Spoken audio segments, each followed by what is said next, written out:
एक बात तो गुरुजी ने की कि वो छाबड़ा नहीं आया, डॉक्टर विपिन छाबड़ा हमारे साथ होते थे। ऑफ एंड ऑन जाते थे वो। 2-4 बार, शायद 2-3 बार ही गए हमारे साथ वो बाय स्टेट। 2 बार ही गए मुझे लगता है शायद। तो उन्होंने पूछा वो नहीं आया, तो जवाब आया नहीं। और हमें बड़ा लगा कि यार गुरुजी पूछ रहे हैं उसके बारे में, और हमने पूछा भी था कि भाई चलो हम चल रहे हैं वहां पे। मना कर दिया उन्होंने कि मैं नहीं चल रहा, आप जाओ अगली बार से। लेकिन जब हमने आके उनसे पूछा था, कई सालों के बाद उन्होंने हमें बताया कि तुम्हें पता है कि उस दिन जो बात हुई थी मैं क्यों नहीं गया था। हमने पूछा क्यों।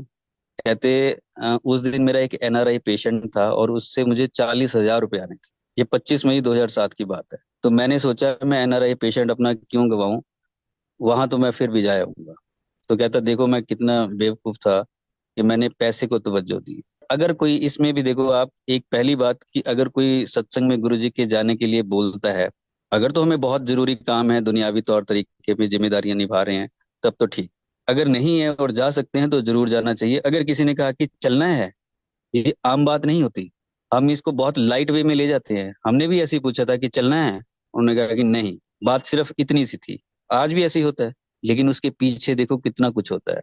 तो कोई चूक जाता है, वो मौका होता है, वो मोमेंट आए ना आए, किसको भरोसा है। इतनी कुर्बानी तो हमने सुनी है कि पल्ला भरोसा। तो वो मोमेंट होता है जब आपको कोई कहता है कि वहां सत्संग में चलना है। हो सकता है वो गुरु जी की कॉल हो। आप जाइए, बैठिए, गुरु जी में ध्यान लगाइए। गुरु जी तो विराजमान होते ही हैं, हर एक संगत में बैठे ही होते हैं।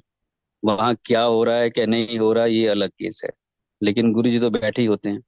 तो अगर कोई बुलाए तो आप कोशिश कीजिए जरूर, जितने भी हैं आसपास जहां जा सकते हैं। अगर बहुत जरूरी काम है तो मत जाइए। देखिए इस तरह से पछताना पड़ जाता है।